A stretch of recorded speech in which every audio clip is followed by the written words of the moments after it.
Okay, so welcome to today's session. We are going to help you if you are not where you want to be, if your marketing feels overwhelming, if you feel like you're trying all the things and you're putting in all the effort, but you're not getting the results.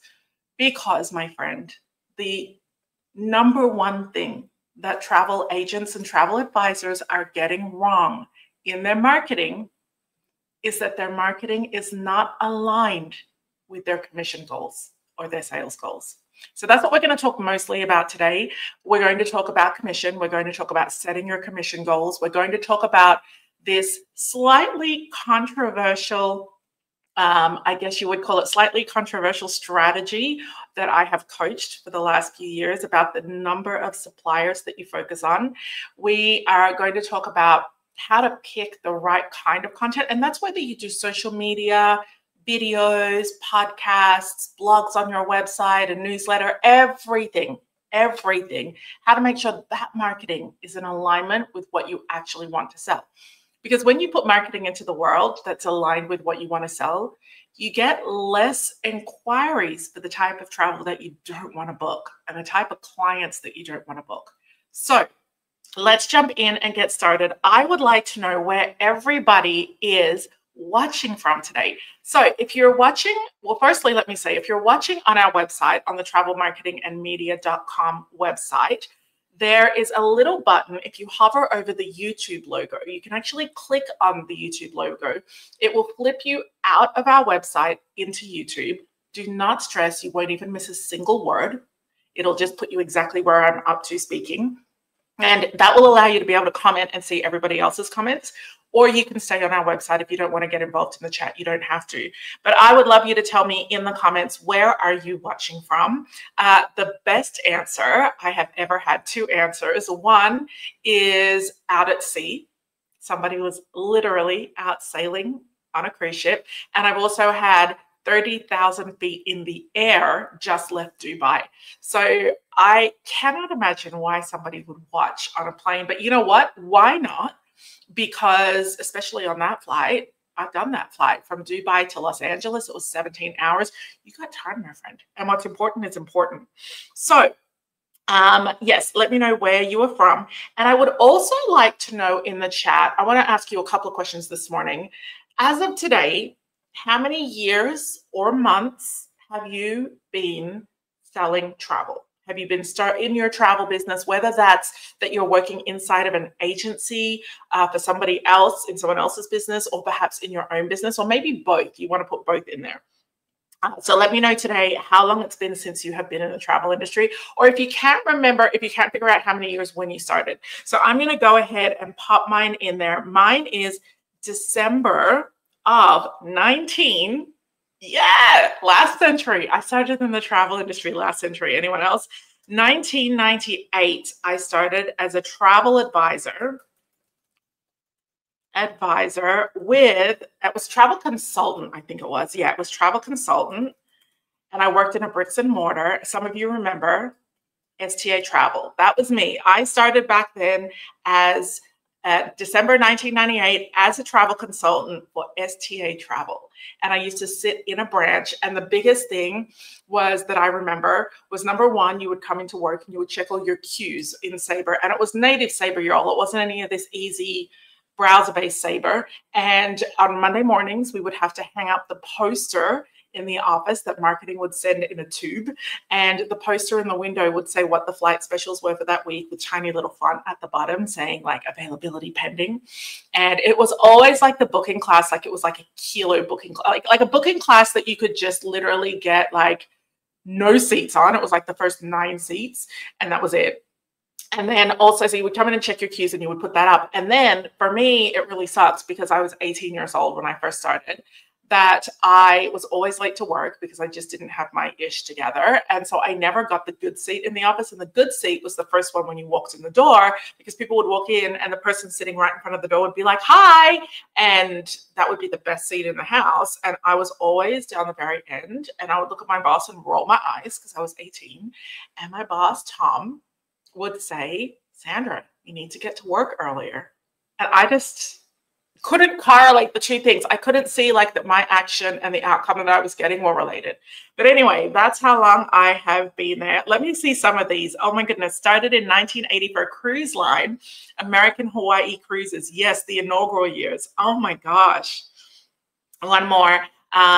Getaway Dreams, 11 years ago for bricks and mortar, almost 9 years for myself. Oh, last one. Allison says 7 years, Dallas. P.S. It's freezing here. Y'all, I saw my family in Texas yesterday on a Facebook in snow. What's that? What is that? And many of you know I have a little one. His name is Houston. And Houston was watching the news with us last night. And he looked up and he said, "There's snow in my city." And I said, "Yeah." "Oh, I got snow." And so, yeah, stay safe out there. If you don't have to drive, do not drive. All right. So the other thing that I would like to know this morning is I would like to know if there is anyone here for the very first time. So look on your screen. It says hashtag first time. If you're here for the very first time, please let me know. Because if we don't have anyone here for the first time, because most of our people are OG and they just keep coming back and back and back and back. Our average trainings get like 4,000 or 5,000 travel advisors and travel agents watch in the first 30 days. And we have trained over 42,000 agents and advisors over the last 7 years. So you could be a first timer, but you could also be hashtag I'm back. So hashtag I'm back if you are back, because you always keep coming back. I would love to know if you are first time or if you are back. Oh, we do have a first timer. No, I'm not going to call you out bad, but I always like to welcome you, Miss Tiffany. Hashtag first time. Welcome, girl. You are so welcome here. If you are looking for a tribe of people that don't gossip, don't chat, don't whatever chats or threads or anything like that, this is the place for you, my friend. This is where we just talk about growing your business. It's the only thing we care about. We don't care about where people come from, what they're selling, what their preferred suppliers are. It's okay if you sell Disney. It's okay if you sell Carnival. It's okay if you sell Abercrombie. It's totally fine. You are very, very welcome here. Everybody else is back. Oh, I love it. Jen says, because your content's amazing. Thank you, Jen. Anne-Marie's back. Amy's back. Tracy's back. Christina's back. Tina's back. Debbie's back. All the people are back. I was looking for anyone else who was new, but Miss Tiffany, it might just be you this morning. If you're watching on the replay, you can play along as well. Go ahead, type in the comments. I actually read all of the comments on all of the videos that we have. So I am absolutely happy to have you here. Okay, so let's jump straight in. Because we don't have a lot of new people, I'm going to very quickly go through who I am, because I feel like y'all know me now. But for those of you who are here for the very first time, I am Sandra McLemore. I am a travel marketing expert. So there are marketing experts, there are travel industry experts, and I'm a travel marketing expert. You see, I worked my way up through the travel industry in 1998 as an 18-year-old, could never make it to work.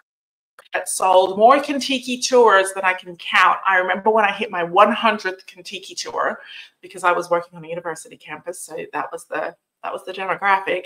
I remember the Kentucky BDM, because that's when all the BDMs would come into the branch every week and they would give you breakfast. I remember her giving me muffins saying, "You're the best sales advisor we've ever had." I just knew my product, and I could identify the minute a student walked through the door if they were Kentucky material. So regardless of what you sell, who your host agency is, whether you're part of an MLM, your own agency, you're just trying to figure out if you want to be in the industry, you're very, very welcome here, because this is where you start to figure out how to market your business and how to get clients. And that is super important. We'll talk a little bit about what happened in TikTok this week, because all of that is relevant. So I was a travel advisor for many years. I worked my way up into the headquarters of STA Travel in Wrights Lane in London. So I lived in High Street, Kensington, and I used to walk 3 blocks to work because I hated public transport and I was always late. We've already established that. So living 3 blocks meant that at least I could run, because I ran track and field in college and high school. At least I could put that to good use. So I used to track and field my way to work, and I worked my way up into the cruise line industry, where I went all the way up to VP level for marketing and revenue on board of the world's biggest cruise line. So that being said, I then transitioned to owning my own business. I've been a travel TV host for many years. I'm the only person that was mentored by Anthony Bourdain, and I have incredible memories traveling with him, and I learned a lot traveling with him. I would not be confident in front of 8 million viewers on national news and morning shows if it wasn't for that Anthony. And then who knew that later in life, I would get married to a different Anthony, a TV producer, Anthony, and we would end up in Los Angeles. Well, that's where we met. And this is where we base travel marketing and media from. So more importantly than all of that, I actually am a business owner. And can I tell y'all, if you have been feeling the changes and the struggles and the pulls, and you're like, what happened just now? TikTok's dead, TikTok's alive, TikTok's back, TikTok. I'm feeling it too. I don't use TikTok, not personally and not in my business, but that's just one example of how things change so quickly.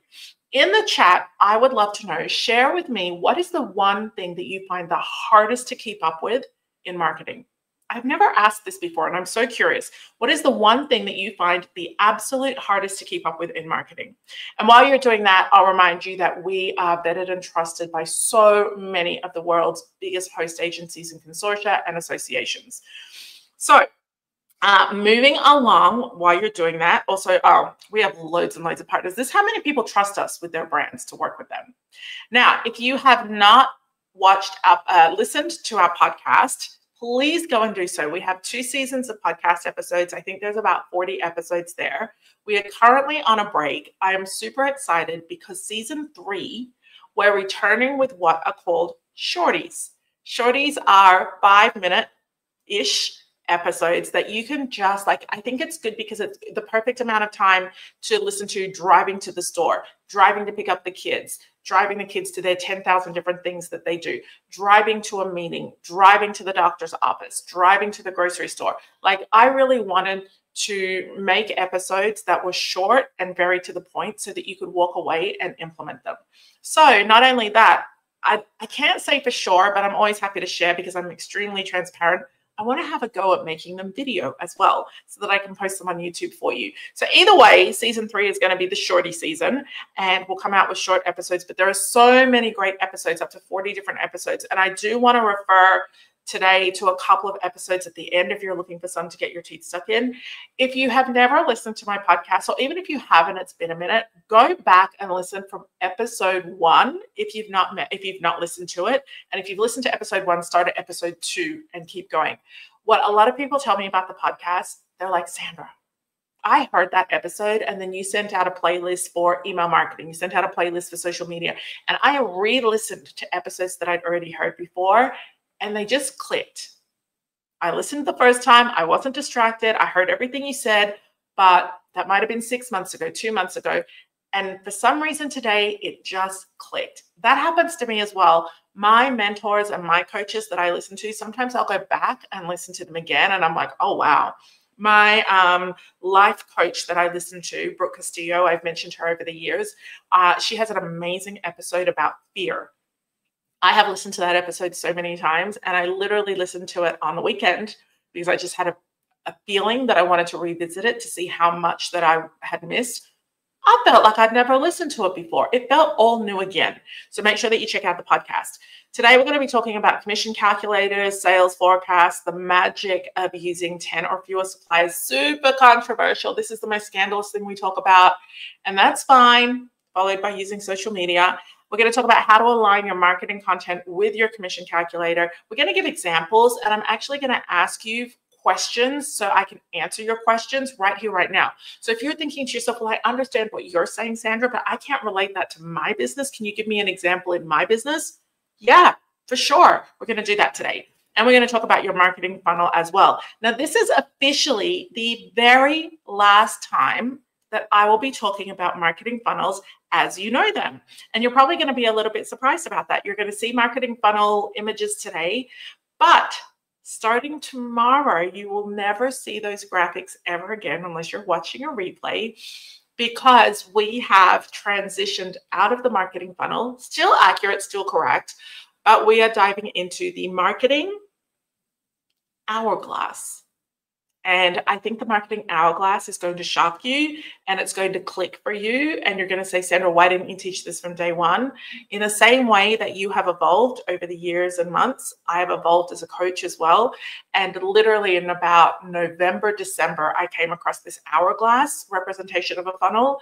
and it just clicked with me. And it took me 2 months to work on the copy for it. It took me 2 months to work on the labels and the levels because I wanted to present it to you in a very never been done before way again. And you, my friends, are going to receive that training pre-recorded into your inbox this week. Okay. I feel like the marketing hourglass for many of you is going to be like, okay, now I know exactly what the heck I'm meant to be doing. I got it. I just feel like it's going to click. Even though the marketing funnel makes sense, it's very basic. It's just 3 levels, top of funnel, middle of funnel, bottom of funnel. It's still accurate, but I think that the hourglass is absolutely going to make more sense to you. So the first thing I want to do is I want to talk about your commission calculator. Oh, before we do that, let me go back and have a look at your comments on what you find the hardest to keep up with. So let me know in here what you find the hardest to keep up with. Michelle says, I'm on the verge, but just can't get it all to work together. Canva, the kit, launching, all that kind of stuff. Canva, kit, like the email marketing and launching. So I would say, Michelle, that probably your focus needs to be literally on the marketing funnel that we teach today and just recognizing which tactics or which things that you're working on, like where Canva belongs, where kit belongs, where all these things belong, where in the funnel they are, because that will help you, Michelle, to put them into order of what you need to get done. That might help you out today. What else are people struggling with? Hey, Nelson. Nelson says marketing, procrastination, and consistency. I remember, and I wish that I had it in front of me. Maybe I'll find it later today and post it in our Facebook group for you. I remember seeing a video with Venus Williams, and she was talking about discipline.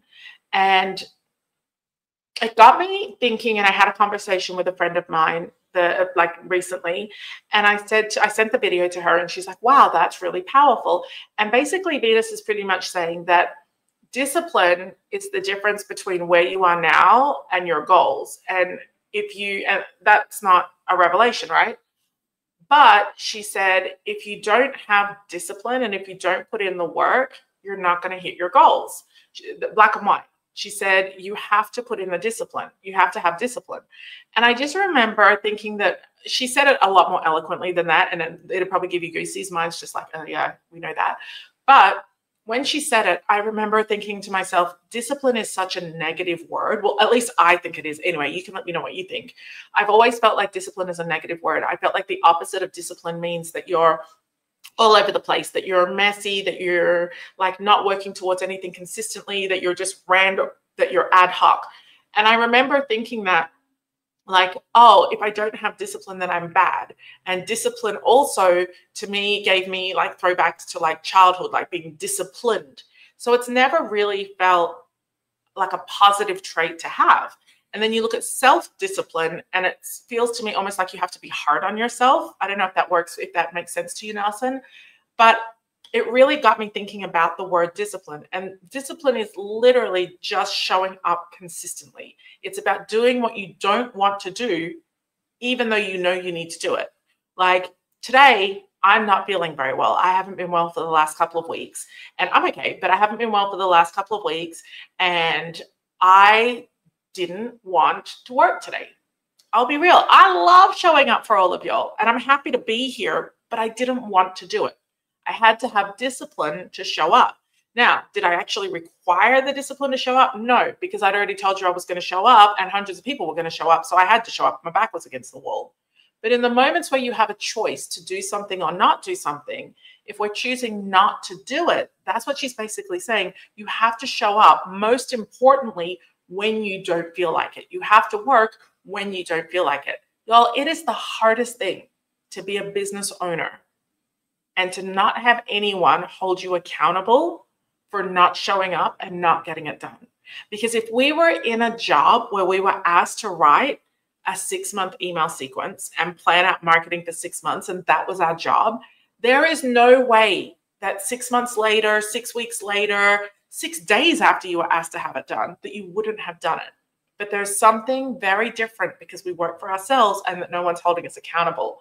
So if that is you, if consistency is hard, then look up, I'll find the video, I'll post it in the Facebook group today. And maybe just spend some time reflecting on that. If all I have to do is to still do it, even when I don't feel like doing it, that is literally the definition of discipline. I know it's a lot. It's a lot. Sherry says, I'm there with you. It is hard. It is really, really hard to show up. Elevate Travel Group says, focus, specific plan, and consistency. Everybody, oh, wow. Consistency. Oh, wow. Okay. Gosh, a lot of people showing up with consistency. Holy moly. Hi, Tabitha. This tells me that maybe we could do some training, some coaching around consistency and discipline to try and help us to get there. And it's not about tools, and it's not necessarily about systems. It might just be about reframing how we are. I can't even tell you 90% of your answers, I'm putting them on the screen right now, are consistency. Well, oh my gosh, we are all in the same boat. Okay, so we will do a separate training about that. Back to today's topic though. Today, I really want you to think about your commission calculator. Now, if you have not forecasted your commission, actually, let's do a little bit of a poll in the group. Who has their commission forecasted for 2025? Let me know in the chat. I have the commission forecasted for 2025 or not yet. I haven't done it yet. Don't tell me no. Just tell me if you've done it or if you haven't done it yet.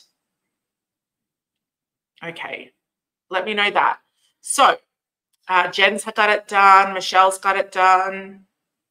A couple of people got it done. Not yet. Not yet. I love this. We don't say no in our community. We just say not yet. So forecasting your commission is absolutely critical. You can go onto our website, travelmarketingandmedia.com/blueprint. Let me put that up on your screen for you. You absolutely need to learn how to forecast your commission. It is not difficult. It is literally just saying, this is who I want to sell. There you go, travelmarketingandmedia.com/blueprint. This is what I want to sell, and this is how many things I want to sell. If you start with just the marketing, it's not going to work. You're going to struggle and you're going to fail because you have to reverse engineer. Like, think about, I don't know, Athleta. You know, the female athletics brand, the sports brand. It's one of my favorite sports brands. It's like similar to like Lululemon or something like that. Athleta or Fabletics. Think about any of those brands. Lululemon, Fabletics, Athleta, all the same. They don't figure out their marketing campaign until they figure out exactly what it is they want to sell. So they have pants, sweaters, jackets, t-shirts, tank tops, and other stuff. They know exactly how many sets of yoga pants they want to sell in one financial year to hit their goals.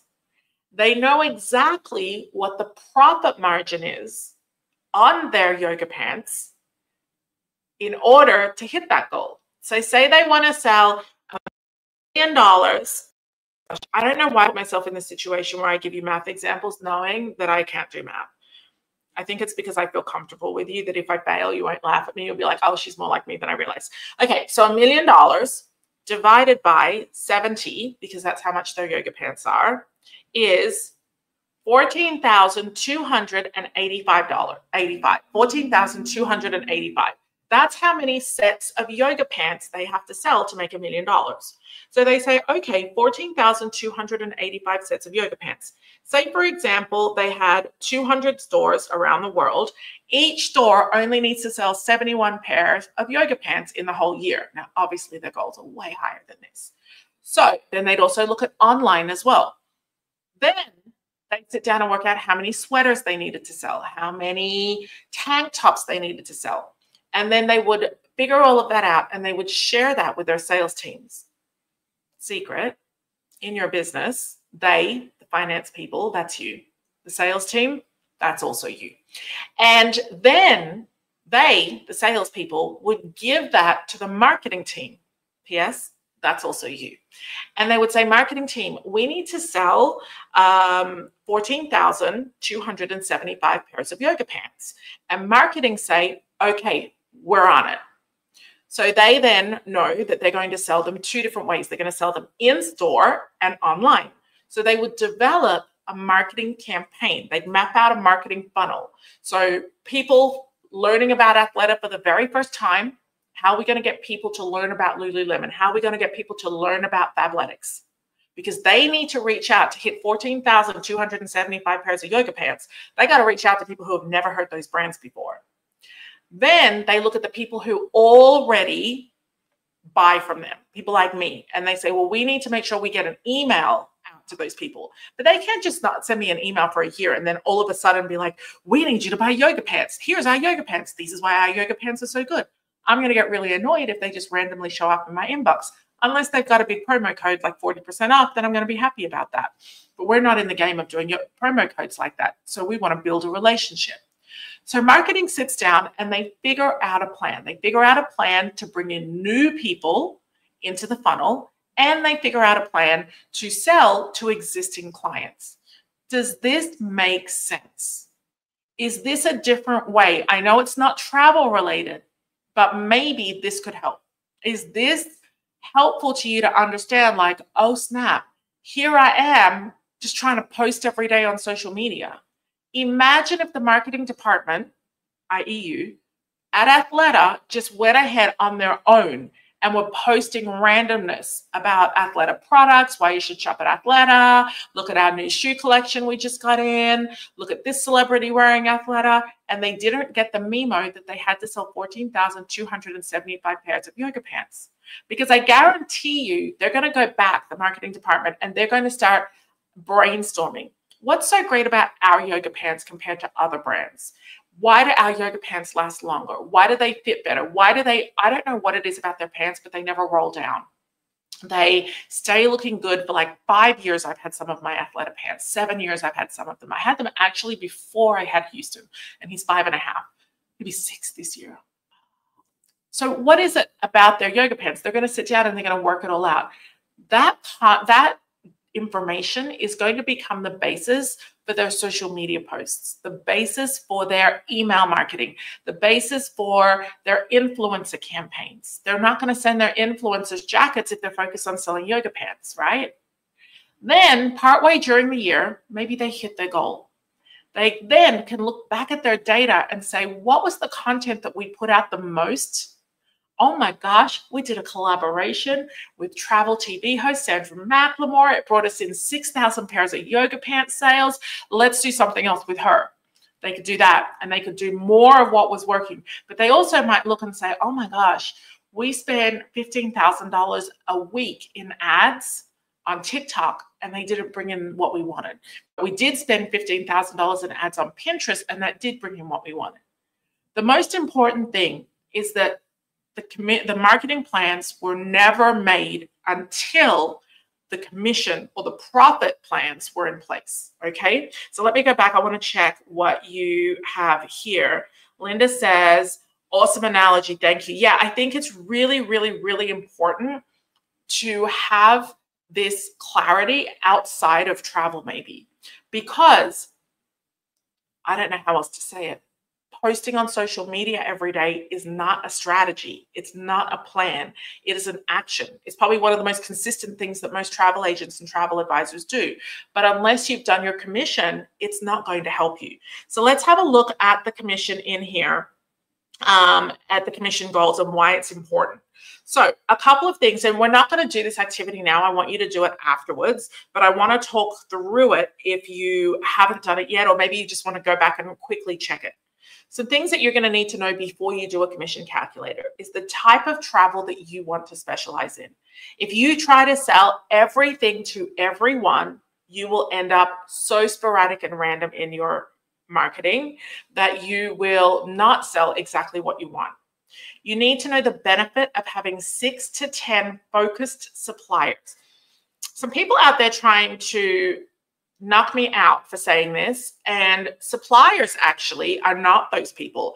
In fact, I've spoken to cruise lines, river cruise lines, hotel brands, tour operators, thinking like they'll come up to me and they'll say, Sandra, I saw that video on YouTube where you were talking about only having 6 to 10 suppliers, and I'm legit ready for them to like chew me out about it. But they never do. They always say, thank you so much for helping advisors and agents to narrow down and focus on suppliers. So here's how it works. And let me know in the chat if you have already done this. If you want to share who your 6 to 10 are, I would love that. You don't have to have 6. If you fall at 5, then that's fine too, but you shouldn't have more than 10. Basically, what this is saying is that if you've identified a niche, so for example, if you have identified that romance travel is your deal, romance travel is your jam, that's what you're going to do, and you're going to specialize in honeymoons and maybe destination weddings and just romantic getaways for lovers, you don't need all the suppliers. You might need to have a sandals in your back pocket. You might need to have 2 or 3 cruise lines in your back pocket. You might need to have 3 or 4 all-inclusive resorts in your back pocket. But you do not need to have more than 10 big suppliers, solid, reputable suppliers that offer lots of itinerary, accommodation, ship options that are constantly innovating and growing. So if somebody comes to you then and says, Sandra, can we do a Disney cruise with you? We want to take our extended family. I know it's usually my husband and I. You book us on Virgin Voyages. You book us on the new ships you book us on Journeys. You book us on Explorer cruise ship. You book us to all these sandals resorts. But this time we want to do Disney. And Disney maybe was never on your 6 to 10 supplier list.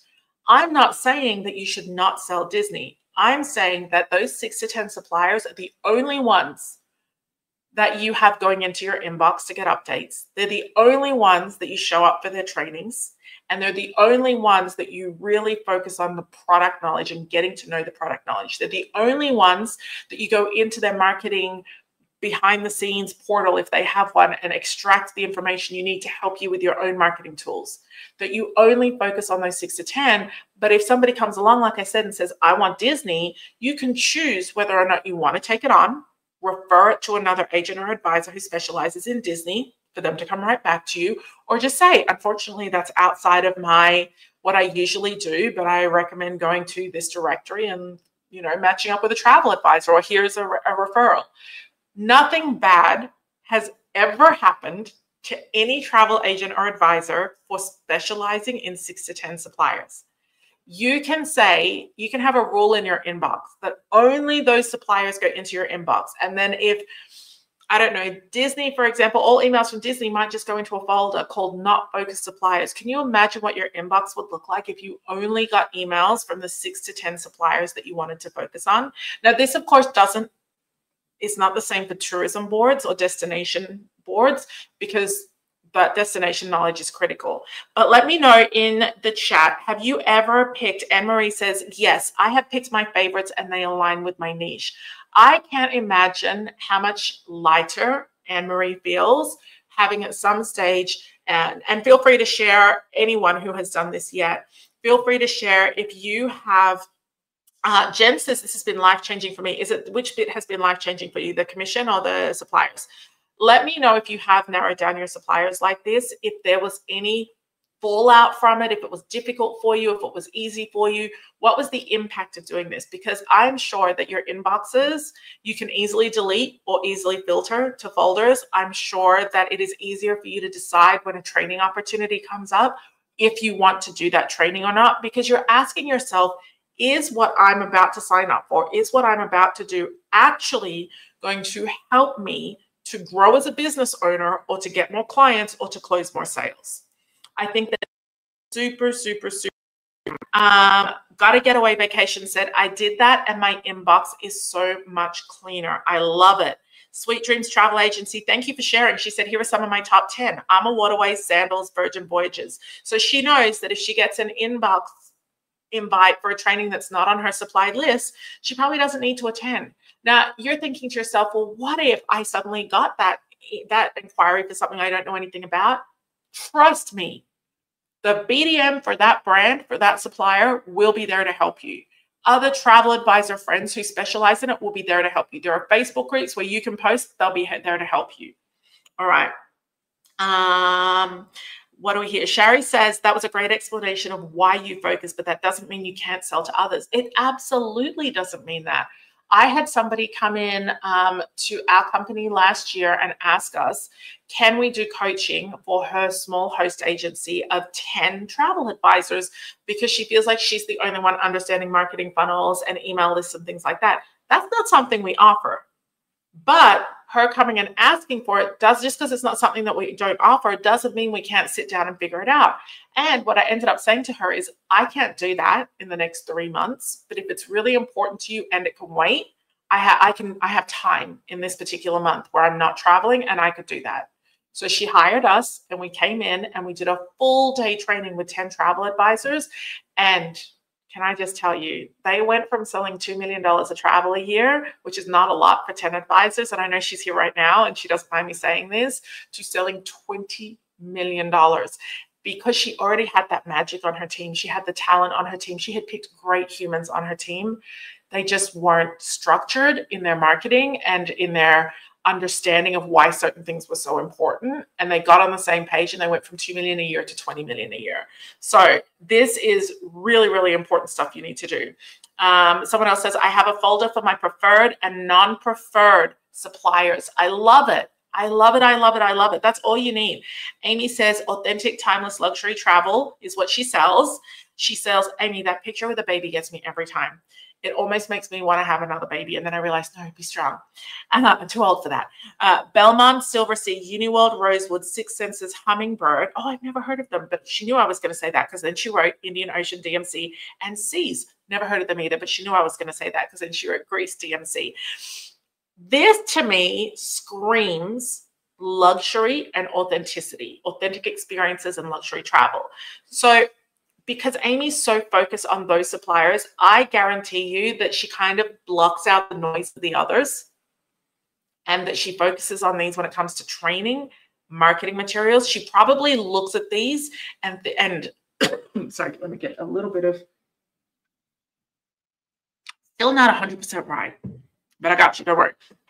I bet you Amy can make a ton of decisions. She can decide how to spend her time with training. She can decide where to build relationships with her BDMs.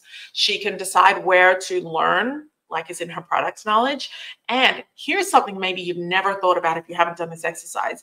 I guarantee that if I looked up all of these companies right here, I would see on these companies' websites the exact type of client that Amy is looking for. So if you've ever found it really hard to profile who your client is or what kind of marketing, if Amy was ever unsure what type of content to put out, all she has to do is go to all these websites, and they are showing her what type of content to put out. And I bet you they're all similar. I bet you that the Silversea, the Uniworld, the Rosewood, the Six Senses are all similar.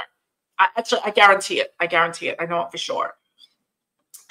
Somebody says here, email's about to get easier. Absolutely. Jen was saying this process was a game changer. I focus on Armour, Avalon, Amadeus, Viking, Talc, Riviera, and Uniworld. And I know these are the ones I want to work with. It's my marketing, and it changed completely.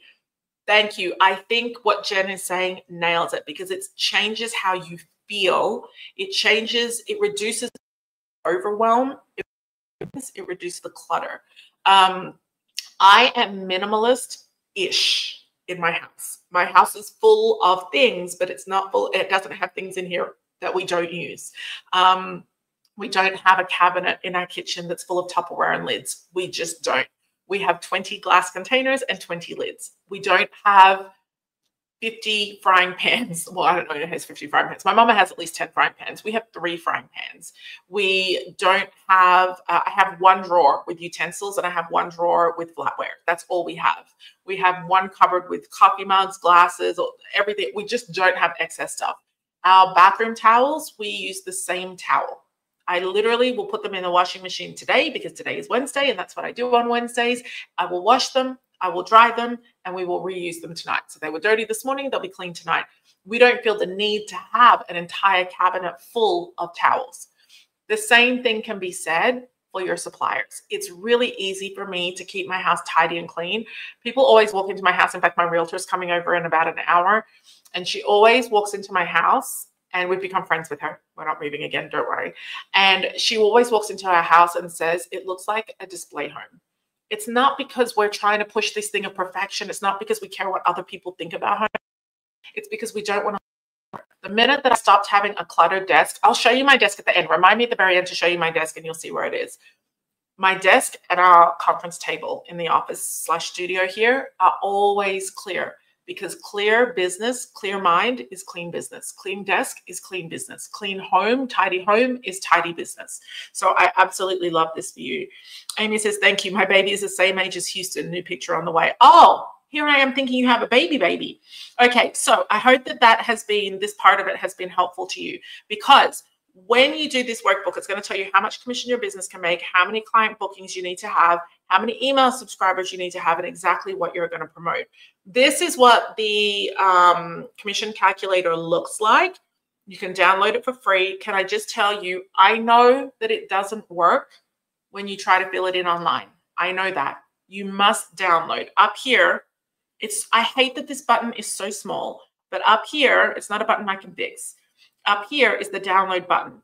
You have to download it. It's in Excel. If you have Google Sheets, download it and then upload it to Google Drive, and it will automatically change across. And we just uploaded a new version recently.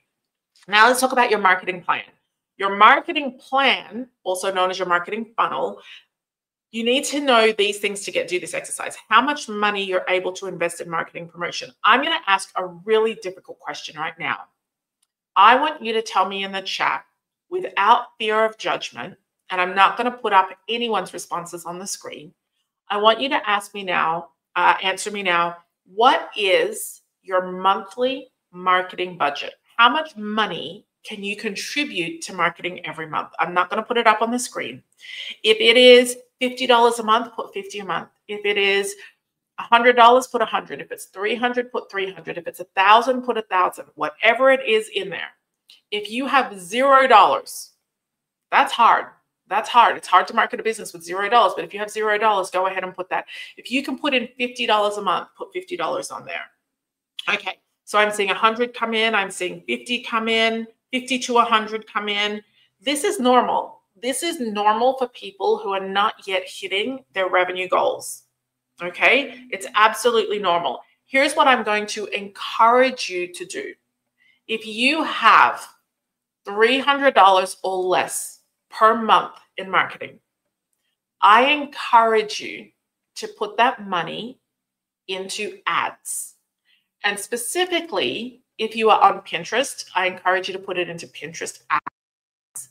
Pinterest is a platform that wants people to click off Pinterest onto your website.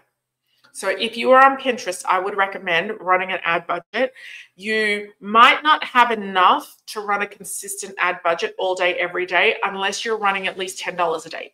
And $10 a day would require $300 a month. So for those of you that are $200 to $300 a month, I would recommend that you look at running $10 a day, stretch to $300 if you can, $10 a day on Pinterest to help you drive traffic. Because if you have the right content on your website, and if your pins are beautiful, if they're scroll stopping, it will help you to drive traffic to your website, guaranteed. All right. If you are not on Pinterest, you can also try the same thing on Facebook, and you can try the same thing on Instagram. I am not savvy as to how the ads perform on either of those anymore, because it's been since April 23 that we stopped using those in our business. We don't use Instagram or Facebook anymore. And so I'm just not familiar with those. But if you're on Pinterest, I would recommend running the ads there. If you have $300 or less a month, run ads. If you have $50 to $100 a month, you're not going to have enough to run an entire campaign. But what you could do is to run, for example, a 5-day campaign at $10 a day for 5 days, and you could do that once a month, right? And if that campaign works for you and you get your next booking, take the planning fee from the booking and use that to run ads. A really good strategy, if you charge planning fees, let me know if you charge planning fees. Let me know if you charge planning fees, how much you charge. If you're charging $200 for a planning fee, try and put aside one planning fee every month into your marketing budget. Because if you're charging $250, $300 a month in planning fees, that literally could be your entire ads budget each month. Because I know so many travel agents and advisors right now who are spending $1,000 a month on ads. and they are growing their email list, growing in bookings. They're sending out these weekly, bi-weekly email marketing, and then they send out a sales email, a travel opportunity email, and they book 10 cabins on this, 5 cabins on this, 14 cabins on this. And people are like, where do these people get $1,000 a month for ads? I remember thinking that, where are they getting $1,000 a month for ads?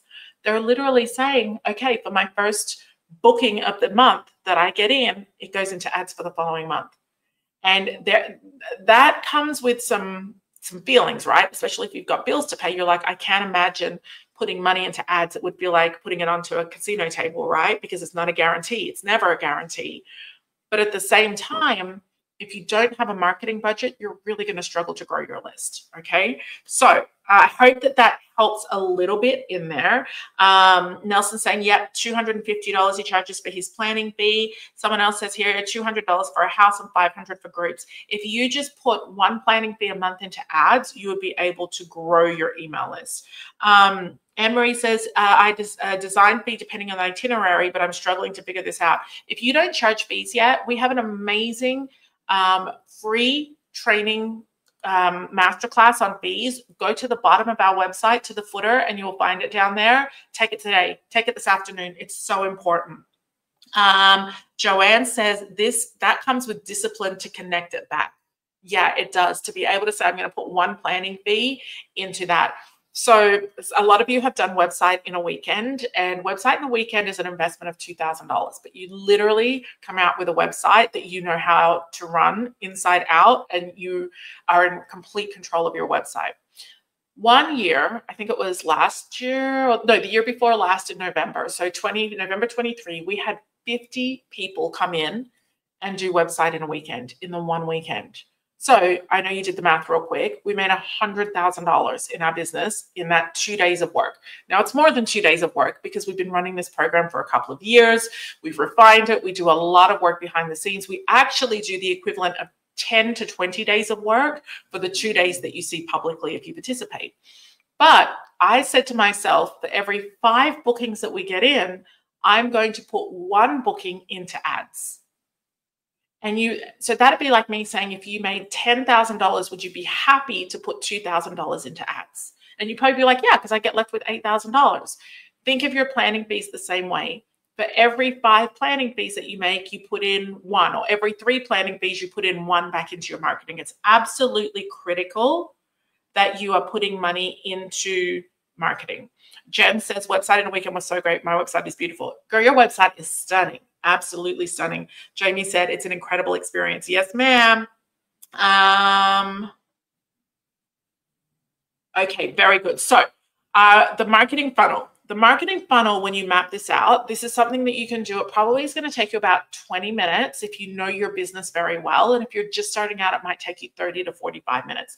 The marketing funnel is going to tell you how to put your business in front of more strangers, how to convert those strangers into email subscribers, and how to convert email subscribers into paying clients. All right. So you'll definitely want to map out your marketing funnel. When you map out your marketing funnel, it's going to look a little like this, right? So on your screen, let me just make sure that I am sharing the right screen. There we go. On your, oh, you can't see me. Let me put me back up there. Maybe down here in the box. There I am.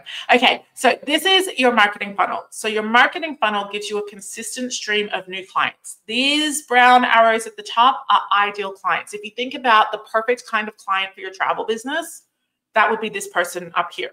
And the more of these people you have, the better your business will be. So if you want to sell river cruises, you think to yourself, gosh, my ideal client is someone who comes in, maybe knows about river cruising, maybe doesn't know about river cruising, and they say, hi, I want to go on a cruise. I want to see some new ports. You float the idea of river cruising. They're like, I don't know, Tracy. I don't know that much about river cruising. You say, let me send you some information. You send them a link. It goes to a blog on your website called The 8 Differences Between Ocean and River Cruising. Then you give them another link, typical day in river cruising. Then you send them a couple of videos. Then they say, you know what? Yeah, I think that would be great. So you say, great, here's the link to my planning fees, and get yourself all signed up. Then you have a planning meeting with them and they're booked. And this is like in the course of 24 hours. That would be your ideal client, right? And you say to yourself, my goodness, Sandra, if I had every client like that, Tracy's thinking to herself, if every client was that they kind of came into my life and within 24 hours, I've given them links to a couple of blogs, answered a few questions, sent them a video or two, given them some itinerary ideas, they paid their fee and they're already booked, how wonderful would it be? That's your ideal client. So there are 3 levels to the marketing funnel: top, the middle, and the bottom. On the top of funnel, this is where you turn strangers into email subscribers. So remember with Athleta, the athletics brand, the leisure wear brand I gave you, this is where the marketing department was saying, we need to let lots of people who have never heard about us before know that we exist. Because we're going to do a different campaign to people like Sandra who already buy our yoga pants. But we want to get out there to people who don't know. That's the people you're trying to reach right here. Okay? Your goal is to turn all strangers who hear about you into email subscribers. And you're like, no, Sandra, my goal is to make them pay. Yeah, that happens, but it happens in a minute. So you need to turn them into email subscribers. Once they're email subscribers, you're going to focus on the middle of content. In here, you're going to engage as many email subscribers as possible. And engagement is measured in 2 ways: the number of people that open the emails that you send and the number of people that click on them. Then, in addition to that, if you want to, in addition to your emails, you can also do social media.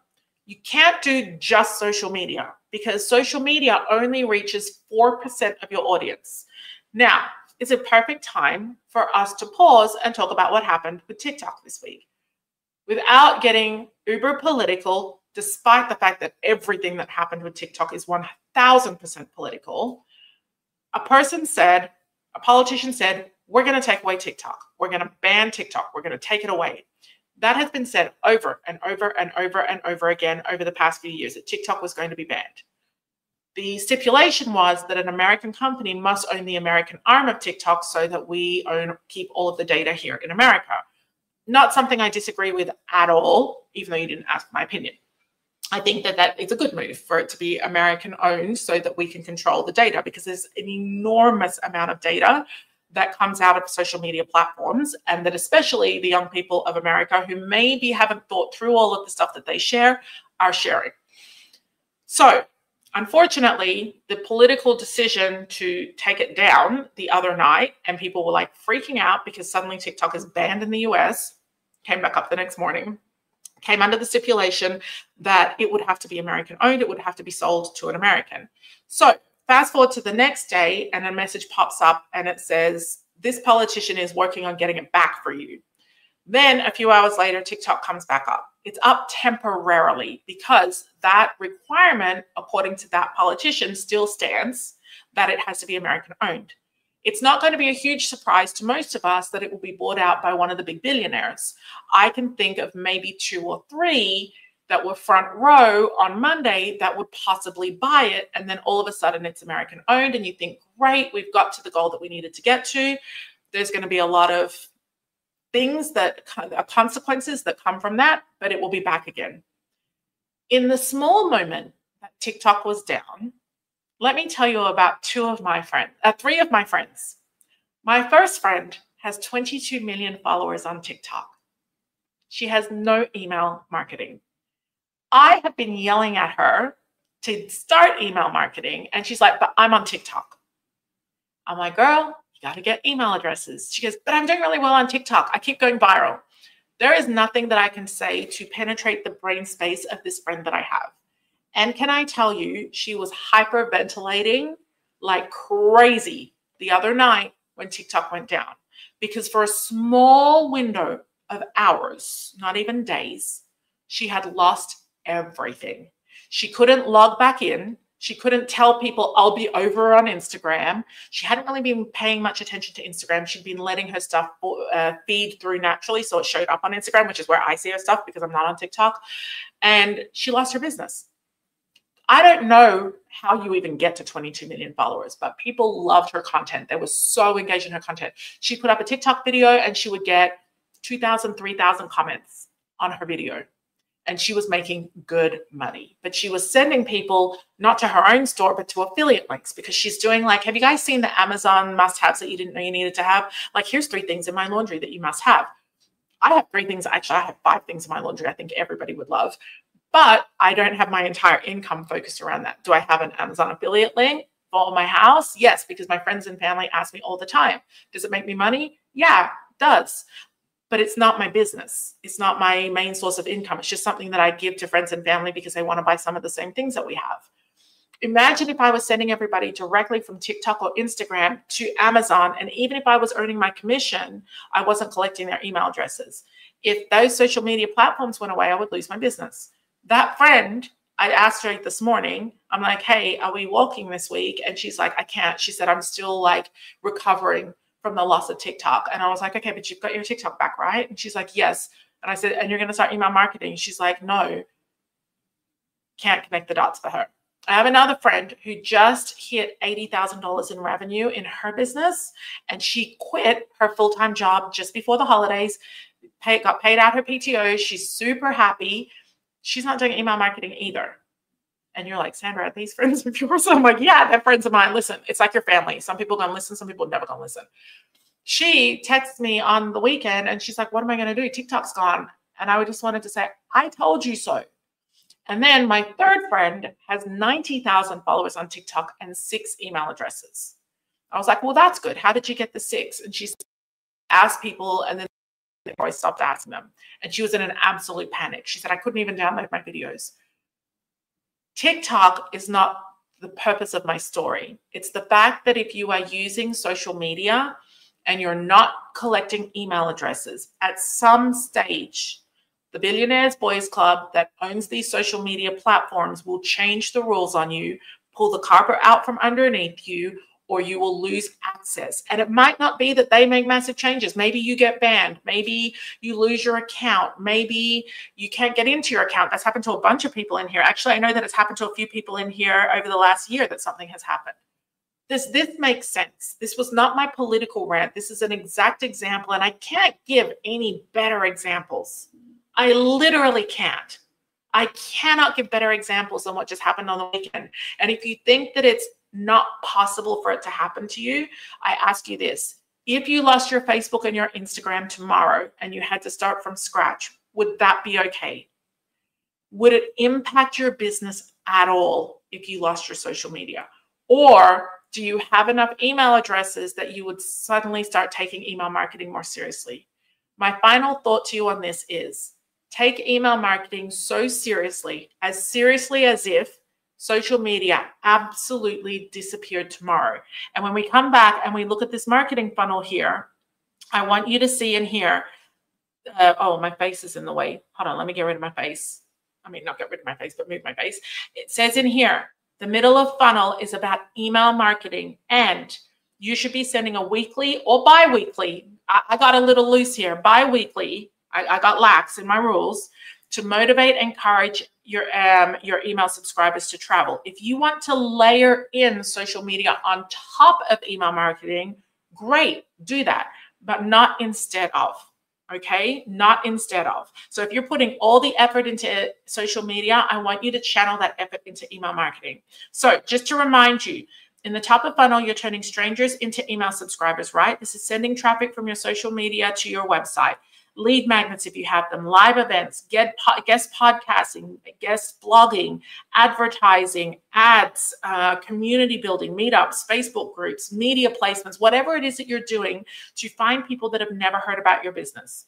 Over in the middle of funnel, you're sending an email each week or every other week, if that's better, on the same day at the same time, pointing subscribers to a piece of your content. Point them to somewhere on your website where you've got your latest blog or latest podcast episode or a video that you did.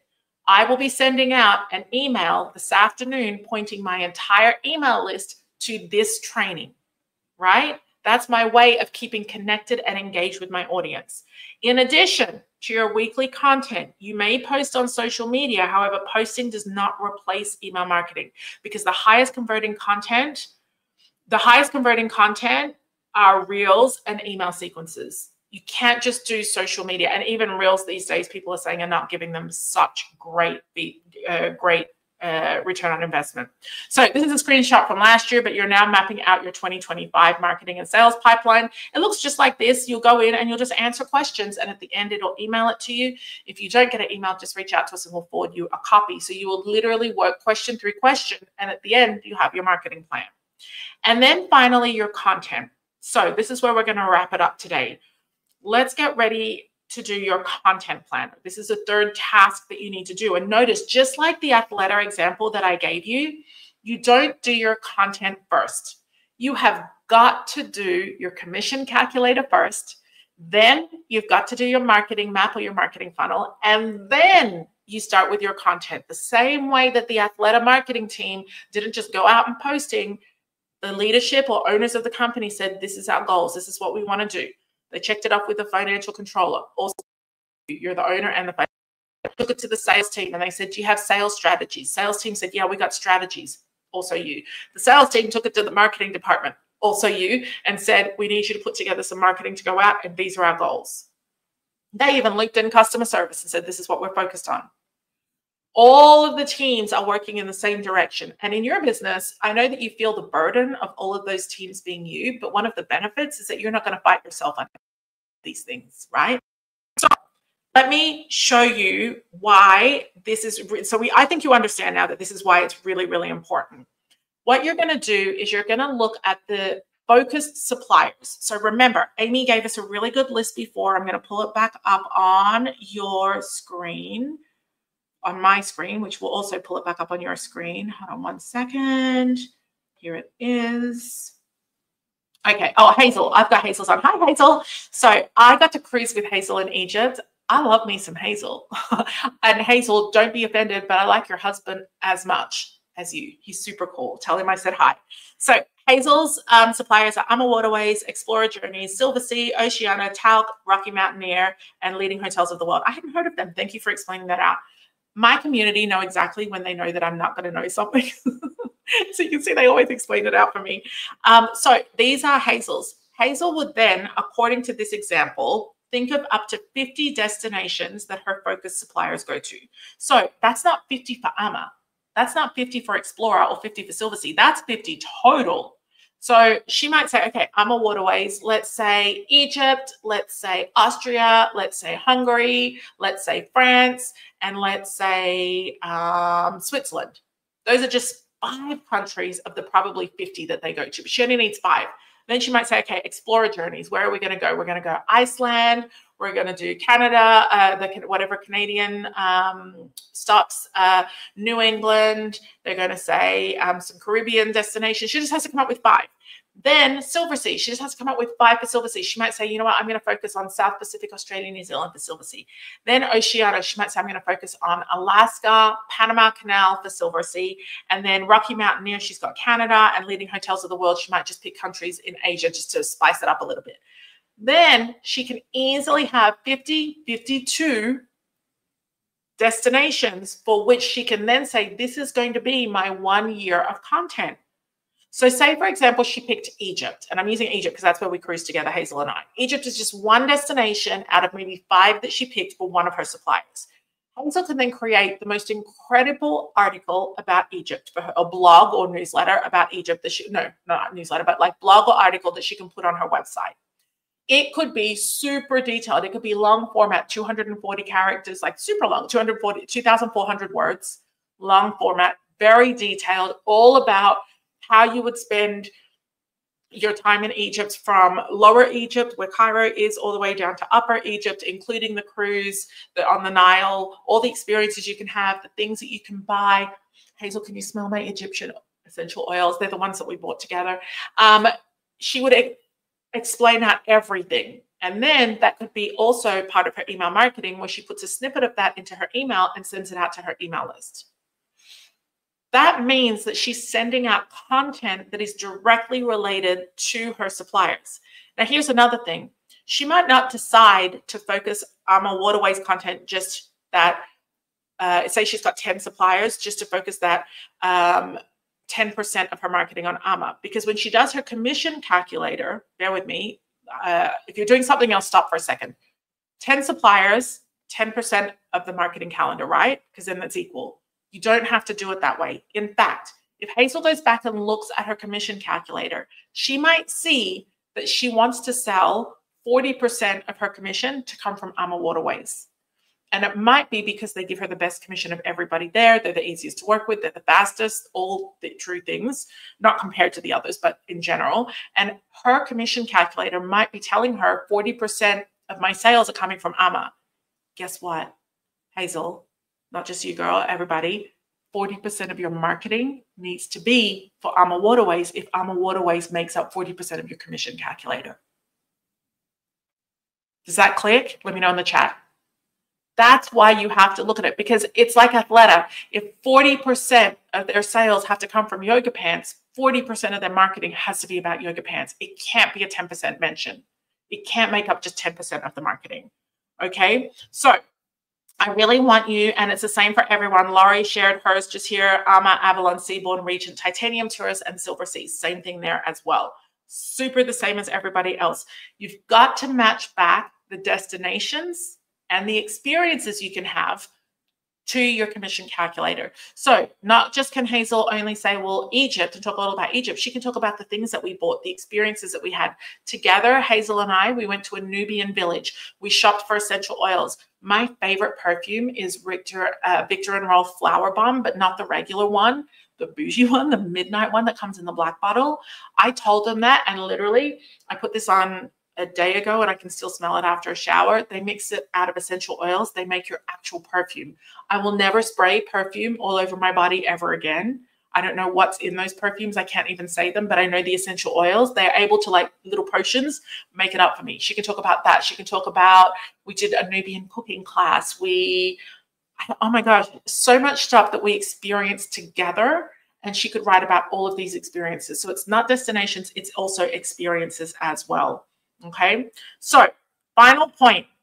You know that those are the three elements: your commission calculator, your marketing funnel, and then also your content planner. I don't want you to forget about your data points. I'm going to let you download this, these slides on our website. We'll send it out with a replay. I'm not going to go through these slides because I'm going to also give you a different video to watch about data points when you're ready. I don't want to overwhelm you now. So we'll send you the replay of this particular one for those of you who are watching live. We'll send you the slides so that you can download them to everybody. And then also I'll send you a second video with the data point presentation. And then later this week, for those watching live, you'll also get a video about the marketing hourglass. What I want to do now is I want to take questions. I'm going to answer 3 questions. And I also want to know, of everything that I have mentioned today, what, my friends, was your hashtag best moment. Hashtag best moment. What was the thing that you were like, oh, wow, okay, that made sense to me. When she said X, that made sense to me. That's what I want to know from you right now. It's really important to me to know what clicked for you today. Because I don't want you just to turn up and be like, oh, it's cool to hang out with Sandra again. I don't want that. I want to know hashtag best moment. What today clicked for you? Because every single time, like I know when Nelson shows up for training and coaching that he gets something different every single time. I know that Tracy has been showing up with me for, oh my gosh, Tracy, the first time we met, I was married, but I wasn't even pregnant, let alone have a child. You've been showing up for 7 years, I think. Right? So go ahead and let me know what was the hashtag best moment. I am going to put some of these up on the screen and I can answer some questions. Are you going to the Astor River Cruise Expo? I am not this year because a few days prior to it, I have my own charter in Paris. If you would like in-person coaching, know that we have cabins available. Please reach out to me. If you want to jump on a call with us and talk about it, reach out and just be like, I want to know about it. Let me see if I can find the link and I can put it up. Or just email us and we'll give it to you. But let me see. Oh, I've got some information on the bottom of the screen now. travelmarketingandmedia.com/insightful. We have 14 cabins. It's a 6-month coaching program, including the 4-night sailing on the Amadante out of Paris. So no, I will not be going to the Astor River Cruise Expo because I will already be in Europe and I'll be doing this. If you are going to the Astor River Cruise Expo though, our program finishes on the day it starts and you can leave the ship at the perfect time to get you to the expo in time. When is All Access Pass opening? All Access Pass is opening on the 25th, in 3 days' time. If you do not have time to make your own marketing content, I'll be sending you an email about this week and giving you a behind the scenes tour of the All Access Pass. Please sign up for the All Access Pass. It is the best thing that you could possibly do. We're going to be doing some workshops. We've got the YouTube channel's got all new videos added about how to access it behind the scenes, what it looks like. Absolutely worth your time and investment, and it's only a couple $100, and it will give you unlimited downloads for 6 months. Okay, questions and best moments. Let's have a look. This is how we're going to end out today. Questions and best moments. Okay, let me see. Oh my gosh, so many. Okay, best moment here is to cut the clutter and only market that which aligns with your goals. I'm only probably going to stick to cruises, ocean, and river. Michelle, that is an enormous best moment to take away. Just cut out all the noise, get rid of all the clutter, stick to what you want to sell and make sure that it aligns. Laurie says, best moment that the hourglass is coming and Pinterest ads is where I'm going. And listen, ads take time. It's not like you're going to put out ads and you're immediately going to have 500 new email subscribers. It's a process and you got to tweak it as it goes along. Marketing, Laurie, always works. The first attempt, the second attempt, the third attempt doesn't necessarily, so you got to tweak it as you go. Let me tell you something really cool, Laurie. If you're spending $10 a day on an ad campaign, Pinterest will help set up the ads for you. And they have a full service, like a free service. Anyone who wants to spend $10 a day on setting up ads with Pinterest, Pinterest will take you through the process. They'll hold your hand. It's not like Facebook. Okay. Stephanie says, I just got up another webinar and learned stuff. I came to yours and I learned something in the first minute. Focus on suppliers and marketing them. Wow, hold on. Focus on your suppliers. Okay, just to be super clear, Miss Stephanie Daniels. She's like, oh, I'm drinking my coffee. No. Focus, Stephanie Daniels. Okay, focus on your preferred list of suppliers. That's 100%. Don't market the suppliers. Market the destinations and the experiences that you can book for people and plan for people, but don't mention the suppliers because you're not on the supplier payroll. You're not working as an extension of their marketing department. You are literally just marketing destinations and experiences. I think you probably knew that, but I just wanted to reconfirm. Jen says, best moment, allocating marketing funds based on commissions from vendors. That hadn't crossed my mind, and I'm very excited to learn about the hourglass funnel. Jen, you're going to geek out. I know you will. Okay. Michelle says, got to research Pinterest ads. Yes, and it's so easy to learn about Pinterest ads on their website. They make it really simple. Monique says, best moment to focus on 6 to 10 suppliers. Monique, I can't wait. Next time we do a training like this, you'll be like, yeah, I already do that. Okay. Getaway dreams, best moment, paring down my niche suppliers and not wasting ads on those not on the list. Okay. Who else? Best moment. Linda says, determining suppliers before creating the marketing plan. Yes, it makes sense, right, Linda? Okay. Linda says, that's truly the sauce. I love that. Michelle says, I have the All Access Pass, but I'm overwhelmed on how best to use it. So Michelle Keith, I would say go and do your commission calculator, then look and see who your focus suppliers are, then go to the content page. Michelle, you're going to be so excited. I haven't shared this with anyone. I'm just going to go ahead and share it. My team's going to be like, I don't even know if that page is ready. Girls, Flora, I think Ez is on a call. Can you send me the link for the content menu page for the All Access Pass that Ez did? It's finished, and if it's not finished, then actually, hold on. I might have found. No, I haven't found it. I thought I found it, but I haven't found it. Send it to me in Slack. I'm just going to open Slack real quick. I'm going to show everybody. Flora's and Ez are going to be like, oh my God, what if it's not finished? She just told all these people she's going to share it. That's okay. They won't be mad. I think you guys need to see, especially Michelle needs to see what it looks like. Hold on. Okay. DMs, going into my DMs. I'm going to look for it just in case while they're looking to get it from me. I'm going to see if I can find it myself. We did a thing last week. Oh, I found it. Don't worry. I found it. Okay, share this tab instead. So we did a thing, everybody, where we, let me share my screen. Okay, here it is here. Michelle, Keith, and anyone who has All Access Pass, have a look at this. We just put all of the content on one page so that you can see exactly what's included. This will help you to use it better. So content topic categories. we basically reminded you that there are 5 content topic categories: expertise and planning bundles, destinations, niches, one-day in series, and holiday season travel. In addition to that, there's other elements to it, like the image gallery, the how-to guides, the email sequences, the coaching from me, the marketing and ops bundles, monthly coaching, by the way, marketing magazines, phone and email scripts. So then in here, now you can actually see, and this is open to everybody. So I'm going to go ahead and pop this into the chat right now. Let me just post that down and let me just put it up on the screen for you. Anyone can go to this link. There we go. It's up on the screen now for you. It's travelmarketingandmedia.com/AAP, stands for All Access Pass, AAP content menu. So we've listed out all of the ways that you can use the content at the top just here. But when it gets down further, we've actually listed out all of the titles. So say, for example, you are doing, I don't know, like romance travel. You would come in here and look at these bundles here and you'll be like, okay, these articles, let me pull out the ones that are good for romance travel. I can see in here at least 12 articles in here that are straight off the top of the bat, like good for romance travel. Then come down to destination. You can look in here and know which one of these are good for romance. Most destinations are good for romance travel. It's just about tailoring it right for your client. Niche bundles. We've got romance travel ones in here. We've got spa, but we've also got luxury. We've got destination weddings, tons of stuff for romance in here. Even more for romance in here. We've got our one-day in series that's about to be expanded on February 1st. You'll see new stuff. Holiday season travel. This just all got dropped in the last couple of weeks. So some of that can be done for romance. What you could literally do is you could open up, for example, adventurous holiday getaways, top picks for, maybe this one here. Celebrate New Year's Eve on a luxury cruise, unique onboard experiences.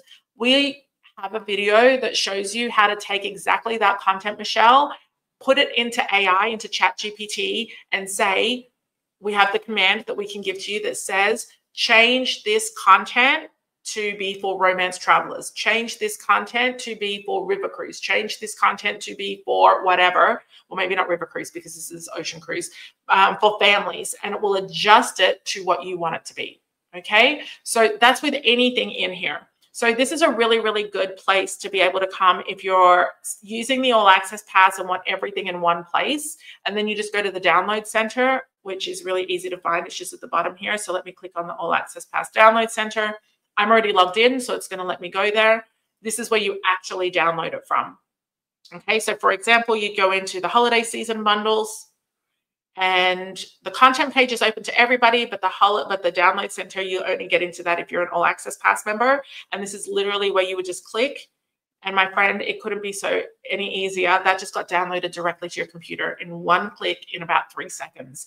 And it's got all of these things in here: your long format article, your video and podcast talking points, meta description, long tail keywords, website slug, Facebook, Instagram caption, Pinterest copy. And if you send out any like SMS notifications about your new blog, that's on there too.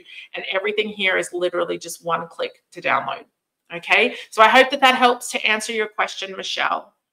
Anyone can see that it's AAP content menu on our website. So let me go to a couple of more best moments. Melissa says, I need to allocate a folder for the clutter and redirect all suppliers other than my top 8. Yes. Linda says, best moment, first booking goes towards this month's ads. Email folder organization, really good. Angie, hi Angie. I've Chris with Angie as well. Angie says, is that the same Angie? I can't see from the photo. It's so little and I had to wear my glasses today. Angie says, having my own email list will save my business from a social media shutdown. Yeah, or just the algorithms getting so cray-cray, Angie, that you just can't keep up anymore. I have a hard time keeping up with social media algorithms. Stephanie Daniel says, thank you. You're welcome, Miss Stephanie. Wendy says, I've been in All Access since she started this program. It's a great program. Thank you, Wendy. Laurie says, best moment, reinvesting my planning fee into marketing. Y'all don't even have to put all your planning fees. You just need to put the first planning fee of the month. And then you might get to the stage where you can put the first 2. Tabitha, best moment is don't focus on the supplier. Yeah, don't market the supplier. Shari says, best moment, you are not on their payroll. Market destinations and experiences, not the companies. And a good supplier, like if you guys know Alex Pinello from Ama Waterways, Alex heard me say this on his ship to 200 travel advisors and clapped. He wants you to market the destinations and experiences because he knows that if you have the right clients, you'll put them on AMA Waterways and they will make your clients happy, right? A good supplier knows that. Deborah says, hearing stories from Egypt Cruise and Hazel. Oh, yeah, it was so good. Best moment, email filters for the clutter. I have industry newsletters in one, but also have non-preferred suppliers to another. Jamie says, is Ez back? Yes, ma'am. She came back this month. Wendy says, best moment, I need to make my marketing a high priority. Absolutely. You are not on the supplier payroll. Oh, that hit some people today, right? Jen says, this is amazing. I love the All Access Pass. This update will help so much. Jen, this took forever to put together, but I'm so glad that we stopped what we were doing and did that because I think that it will help a lot. And then now with the All Access Pass, you get our AI course for travel for free. It shows you all of the prompts and how to do it. And I literally did a demonstration. If you don't even pay attention to the AI course, if you just go to the part in the course that has the demonstration, my travel advisor, Melissa, told me, she's like, that was gold. It was absolute gold, that demonstration. I took content from the All Access Pass and showed you in the demonstration how to run it through ChatGPT. If you're an All Access Pass member now, go watch that video. It is so good. You have the All Access, you have the AI course for free in your dashboard. If you don't have it, email us. Nicole says, only my top suppliers in my inbox. Only those get to be there. Michelle says, wow, so you're welcome.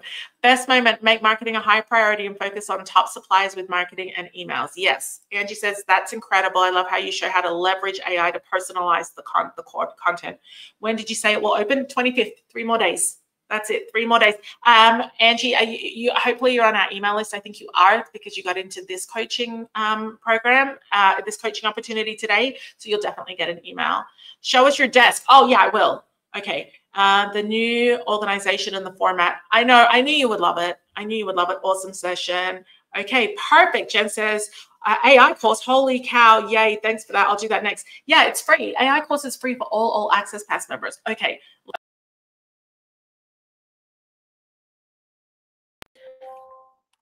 I'm still here, don't worry. I just have to change my settings. I probably should have told you I was going to do that first. Okay, hi. Okay, so to show you that this is, and you know what? I was never this organized. I became organized in the last 2 years of my life. Anthony and I decided to not be cluttered. This is my office. I'm going to show you. Okay, firstly, that's our staircase. Comes up to the office. No traffic to get to work. This is the couch area of our office. I would have picked up if I'd have known you all coming in. Our conference table, my studio corner, the kitchen, the bar fridge for happy hour for both of our staff. HR would be mad. Bathroom in there, which is not really that necessary to see. But my desk is here. This is the cheapest desk in the world. It is literally an IKEA dresser, the Malm, M-A-L-M. But this is my desk. Has nothing on it because a cluttered desk gives you a cluttered mind. And I'll show you one of the things that I like. Let me move my chair. I bought this on Amazon. It cost me 180 bucks. Let me see if I can do it. How cool is that? So the top of my desk is actually an IKEA slab kitchen counter that was $88. And then, oh my gosh, that's way too high, Sandra. Underneath it, I actually just bought these desk legs, these from Amazon, and then my handyman drilled them in. I'd love to say that I did it. So then I get a standing desk here. And that, my friends, is my office. Okay, I have to go because I have so many things to do today and you have so many things to do today. Have a wonderful rest of day. Thank you so much for joining us. Thank you for your best moments. Now go and do something that's going to move your business forward. Okay, bye for now. Much love. And I'll see you in your inbox later today or tomorrow. Bye.